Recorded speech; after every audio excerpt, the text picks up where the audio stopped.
Hello everybody, my name is Python and welcome back to another episode here of Micro Survival from Python's World. Today, my friends, is gonna be a big one. We are finally going to create the giant library. Oh, that's weird. There was supposed to be text on these signs. I think one of the recent snapshots has completely wiped out text from signs. As you can see, there's none here. And you'll have to take my word for it, there was text on these signs. Ah, well, as snapshot bugs go, that's a relatively minor one. It's the sort of thing you've got to expect if you are opting to play snapshots in your world. But again, it's a pretty minor bug. It's fine. But yeah, today we're making the giant library, which is going to be hosting our Project Pokemon Librarian Edition thingy-madoo-hickey, in that we have ourselves 1, 2, 3 areas, 4, 5, 6 at the back, and then 7, 8, 9 here. Times that by 2, because we've got the same layout on this side. That's 18 spaces we've got so far. And then we times it by 2 because this is going to be a 2-story building. And what that means is we're going to have ourselves, a whopping 36 spaces for 36 librarian villagers. And the goal is to try and get each and every single kind of top-tier enchanted book trade for only 1 emerald. Oh yes, it's going to take a long time to achieve that, but it is going to be such an enormously massive step forward for this series. If and when we manage to achieve that, it will be just nuts. So for today's episode, I think what we're going to do is we're simply going to get the build set up. And then I think what we'll do is we'll just continually bring villagers over here. Maybe we make ourselves a basic villager breeder. We try to make ourselves maybe a zombie infection chamber to convert all of the villagers into zombie villagers. We then cure the villagers, and that will allow them to have a big old discount on their trades. So then, I've got a whole bunch of materials going on. I've got a bunch of materials left over from the entrance towers that I created a couple of episodes ago. So we should be okay to make a bit of a start. Spruce logs, we're going to be needing quite a lot more than just this though, because we are going to be using these for the support pillars. So without further ado, let's make a bit of a start on this thing. Goodness me, I am going to be needing a substantial amount more spruce wood here. Only these little log pillars that I'm placing down, yeah, they're going to be going up quite high. Good thing I got a bunch of spruce saplings, bone blocks, bones, and dirt with me then, isn't it? Although with that said, maybe what we should have done first is flatten the area out here. Only there's a good amount of elevation difference here. It goes from the top down 1 block, down 2 blocks, down 3 blocks. I'm thinking we flatten the area out to this second layer up here. You know what? I was worried about the fact that me planting down a bunch of 2x2 saplings would make a whole bunch of podzols spread. But actually, we're going to be getting rid of this layer and replacing it with, well, an actual floor. So, yeah, shouldn't matter too much, really. Why is that not growing? I am confused. Oh, no, there we are. It's grown. Cool. Wow. Look at all that spruce loggage. Yeah, I think this will do the job.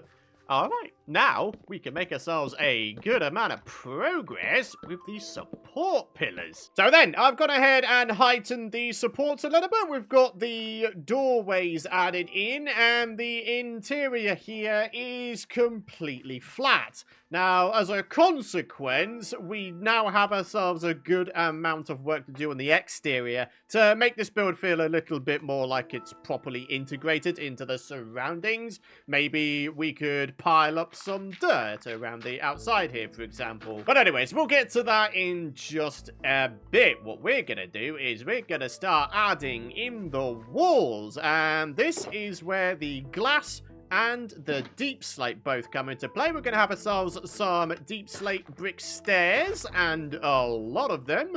And basically, they are going to go upside down as the wall here. Now, with this build, I'm trying my best not to have it be just a one-for-one remake of the old Project Pokemon Librarian Edition build from the Let's Play that I had over on my PythonMC channel. I'm even going to have some mini fish tanks in the corners. So yeah, these little 2x2 areas in the corners, these are going to be little fish tanks, and within the fish tanks, we will have some little fish swimming around. Maybe we could have ourselves some coral blocks and stuff like that to populate the fish tank with a little bit, add a bit of color to the build, you know? Bottom line is, it's going to look awesome, and I'm very much looking forward to getting on with that. These guys, however, no. Bad Omen 5? Oh my word, it actually is Bad Omen 5. Ha! Ha! Fantastic. Talking of the fish tanks, how about we add a bed of sand into each of the fish tank corners? It'll be a while before we revisit the fish tanks. It'll be towards the end of the build at this point. So, for now, I think what we need to do is we need to start figuring out the windows situation. Oh, and also white concrete. I'm gonna need myself a bunch of that because we're gonna be integrating it into this build. I want this build to be sort of one of the wealthiest looking builds in this settlement. I mean, it's a big build. It's gonna be hosting loads of villagers. There will be a proper little emerald librarian economy in here. I feel like it makes sense to have this build look wealthy, you know? So then, I've grabbed myself some gravel and some sand and some white dye for the white concrete I was mentioning I was needing. And now we're finally gonna get to work on some of these here walls. So we're going to start off with some 2-block high windows at the front and back, and then when it comes to the sides, that side and this side, they're going to be far taller windows. Only for the roof, we're going to be having like a nice sort of arched, smooth looking roof. So as a result, there's going to be quite a lot more height to the side windows. So here we go with the white concrete powder. We have 4 stacks of concrete. Is that going to be enough? I must admit, I don't know. Only as well as using the white concrete for the walls, we're also going to be using it for the floor as well. Well, having gotten the first layer of white concrete placed down and it not even taking a full stack of concrete, I don't know, we might have enough. I think it'll be close. Anyway, time to convert these all into blocks. Next up for the walls is going to be a layer of deep slate bricks, and a little bit of a correction to what I was saying before about the side windows being taller. The ground level windows will be the same height as all the rest of them, but the second floor windows, they will be the ones that will be very much taller. And now on the same level as the deep slate bricks, we are going to have some upside down stairs and also some planter boxes. That's right, we're keeping true to the surrounding area here by having a bunch of flowers. So here we are, quick progress update. This is what we're working with in terms of the walls so far. Plenty of planter boxes strewn all across the place, and quite a healthy balance between all of the various colors we're using for this build. The brown of the logs, the white of the concrete, and the dark greys of the deep slate. You know how before I was talking about how I had a lot of wood going on? Yeah, turns out I've used it all already, and there's still a significant amount more we need it for. Oh man, I'm gonna need to do another pass at the old tree chopping, aren't I? Well, my axe is certainly getting a hefty workout today, isn't it? Oh, it's you guys again! Bye-bye! Alright, now, my friends, now we should surely have enough. What kind of bad omen did this guy have on him? Bad omen 2. Kind of meh, but better than nothing, I suppose. These bad omen bottles that I've been getting throughout today's episode remind me of the fact that I still haven't taken down a max difficulty trial chamber dungeon just yet. And we have one super nearby our base with a bunch of unopened, ominous trial vault box loot thingies. So, yeah, maybe that could be something to be done. in the next few episodes. I mean, we've got pretty beefy armor and gear at this point. We should be able to take down a max difficulty trial chamber with absolute ease, right? Oh, my word. Hello. I mean, yeah, I realize it has been a little bit since I've gone to sleep, but I didn't realize it'd been that long. Gotta get out of here. How have I not gotten a single bit of phantom membrane? Like, am I the only one who thinks that's a little bit mad? God, get out of here. Right, we got some from that guy. 3 of them. We can finally make some potions of slow falling if we really wanted to. I think the bigger thing I want to do at the moment is to go to sleep.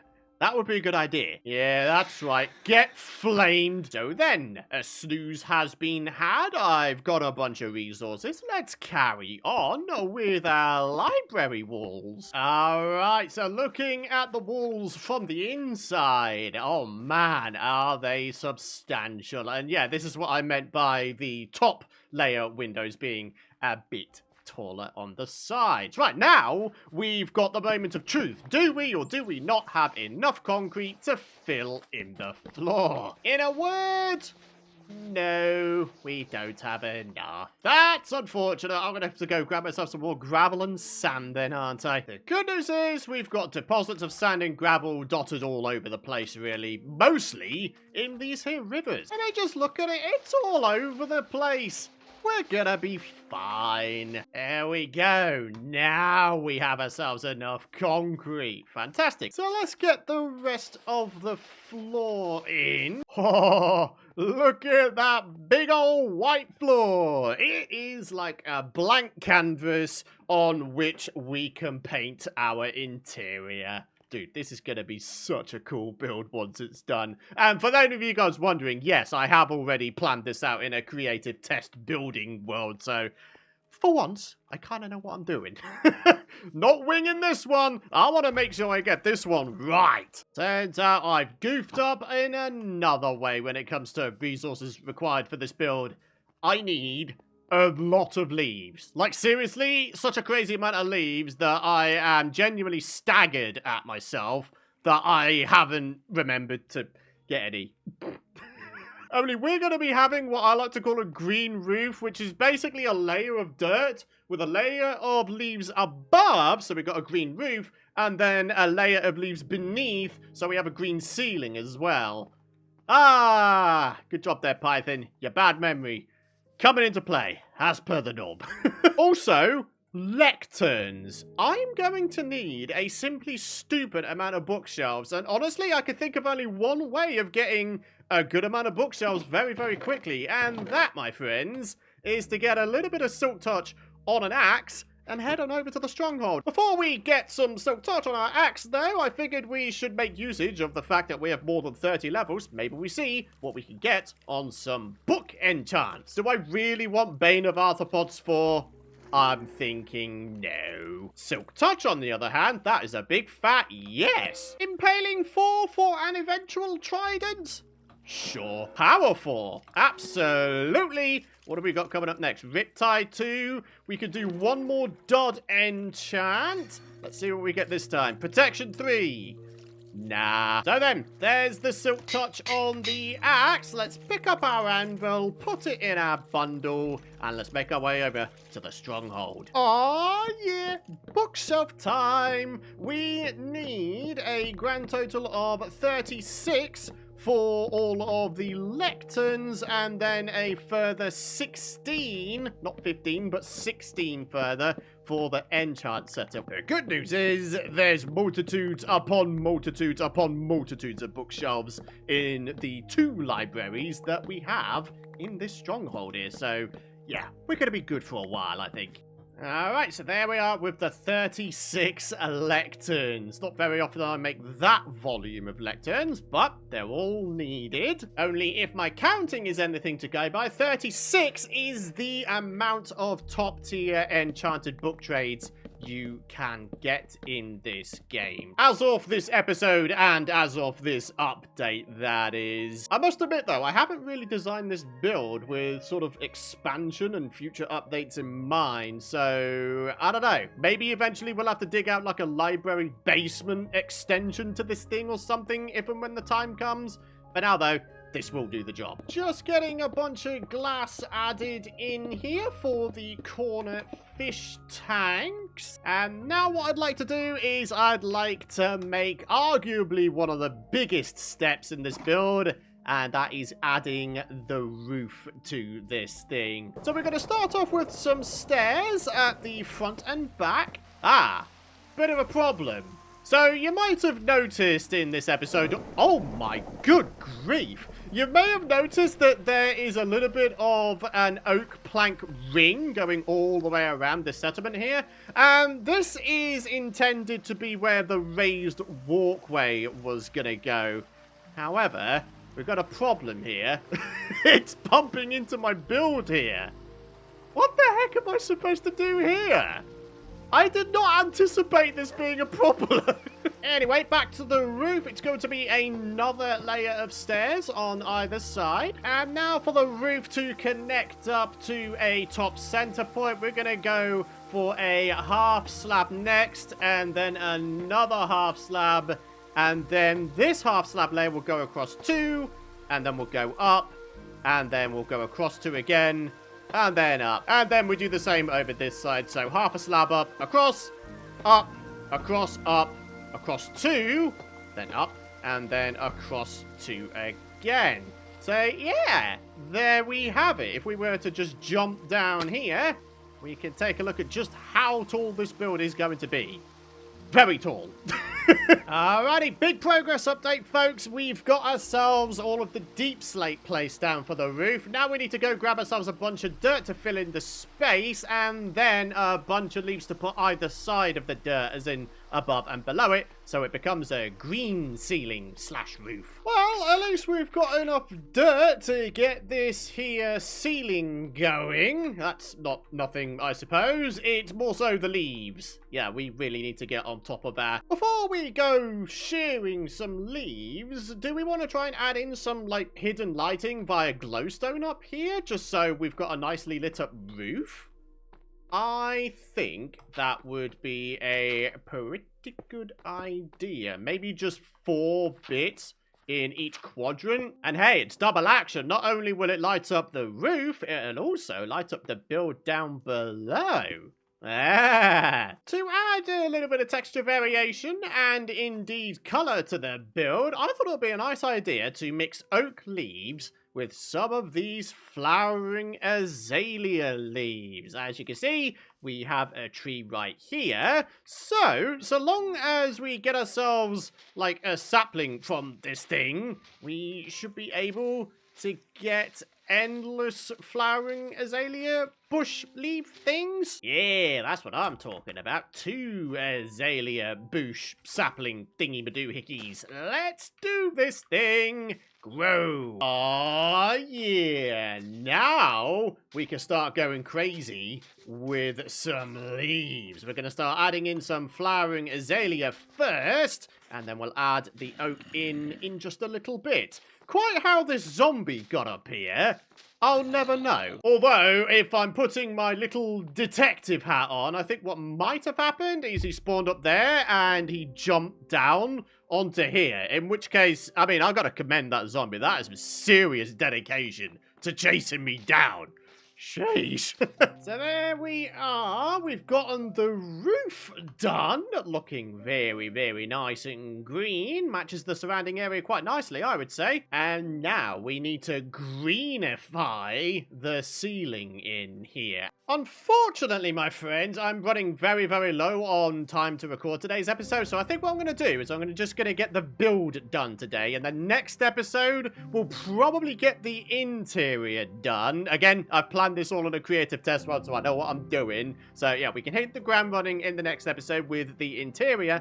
And also, we still have those 3 villager zombies currently sat in the storage grove. We can bring them over here and cure them And then we'll have 3 out of 36 of the librarian villagers already. What I will still do today, though, is I will still get the green ceiling added in. So, let's just make ourselves a little bit of a dirt scaffold here. And then we're going to go to town on this thing with the greenery. Yeah, how about this for a green roof? And I completely forgot that as a result of having a bunch of leaves inside here, we've got falling leaf particles. I mean, come on. That is just lovely, isn't it? What a lovely inadvertent addition to this build. I actually genuinely do love this. This is just brilliant. This is definitely on track to be one of my personal most favorite builds in this entire world. Oh, what the? How did I miss this out? Oh my goodness me. Come on, Python. Stop slacking, man. So, just a couple more things I want to do to the exterior before we call this thing done for today's episode. Number 1, a little bit of an entry arch type thing. Door, obviously, and maybe some little decorative bits and bobs. I'm thinking some double tall flowers upon the planter boxes and then maybe some lanterns as well, offering a bit of light to the surrounding area. So let's kick things off with a couple of flower pots outside both of the entrances. Then a couple of doors to secure this place. And now I'm thinking just a few double tall flowers upon these little planter beds here. Look at that! The sunflowers face the front as well. Oh, I love that. However, if they're facing the front over this way, it means that they're going to be facing towards the building on the back over there. So actually, maybe on the opposite side, we have ourselves some rose bushes and lilacs instead. I'm actually very glad that it's becoming nighttime right now because it gives me an opportunity to work on some lighting here. If I could get up to the top of this little bad boy, that is. There we are. So we'll have ourselves a few lanterns along this top layer and then a couple of lanterns down beneath the planter boxes here. Yeah, that's a good amount of light coming from this building, isn't it? Next up, we've got the little entrance arches that I want to get made. And there we are. Nothing too extravagant, just a nice, simple entrance arch. We've even got a little bit of glowstone for a little bit of lighting. So let's check this thing out from the other side. Yeah, this is not looking too bad, is it? The only thing that we need to do to make this look good for the thumbnail for today's episode is I think we need to add some dirt up against the front here. Only, yeah, it looks a bit skew-whiffed down here at the moment. Ah, yeah. Who says your boy can't make things look all sort of natural looking? Eh? That's not looking too bad, is it? I think the final piece of the puzzle is to add a little bit of greenery and foliage out here. So how's about we start off with, oh, I don't know, a tree like that? I'd say that looks pretty all right. And then we can have maybe another one over this side. Looking nice. And could we get away with maybe another one? Let's say about here. Okay, so now we've got ourselves a bunch of leaves. We could just sort of scatter these all across the place. Let's not forget about the existence of these leaf litters as well. These will definitely add something to the area. And finally, my favorite thing to do in Minecraft. Bone mealing the ground. So checking this thing out now. Oh, yeah. It's looking pretty good, isn't it? I think there's one glaring thing that I need to change, though. Getting rid of this. Right, now, let's look at it. Can we actually see the doorway now? Yes. Do you know what, though? I am starting to think I don't like any of these double tall bits of grass. It makes it look all sort of unkept and unsightly. So let's check it out again. Yeah, that looks way more inviting, doesn't it? What a lovely area this looks now, eh, folks? It's not bad. Oh, I'm so glad that we've got this done. And as I mentioned, interior and the first few villages, they will all be done in the next episode. For now, though, I am totally out of time to record. So let's get the comment of the day done and let's wrap things up. There are a couple of folks I want to quickly shout out who have donated since the last episode as well. We've got Soul Reaper with the 2 buckaroos, and we've got Toasted Toad, a long-standing supporter of this channel, coming in with the 5 buckaroos as well. Thank you so much, you two. Really do appreciate it a ton. And then, in terms of the comment of the day, here we are. Billy Blob Nose says, "Hey Python, in order to get some use out of those cursed diamond helmets, you could have joined 2 together in a crafting grid to get one uncursed one back." Ah, you're quite right. Most definitely. I cannot believe I didn't think of that. Instead, I just went full ether and chucked them into lava. Oh, I'll certainly bear that in mind for future end raiding trips, my friends. Don't you fret about it. For now, though, it is time to wrap up today's episode. Thank you so much for watching. If you've enjoyed today's episode and today's build, and you're excited to see more, do be sure to let me know with a comment and by dropping a like. I'd very much appreciate it. Of course, make sure you subscribe to the channel so you don't miss out on my future content. And of course, if you have any feedback or suggestions regarding this build, leave them in the comments area down below. And who knows, your suggestions might just make it into the series. For now, though, thank you so much for watching. Have a great rest of your day. Thanks for all of your lovely support. And I'll see you folks in the next one. Bye-bye.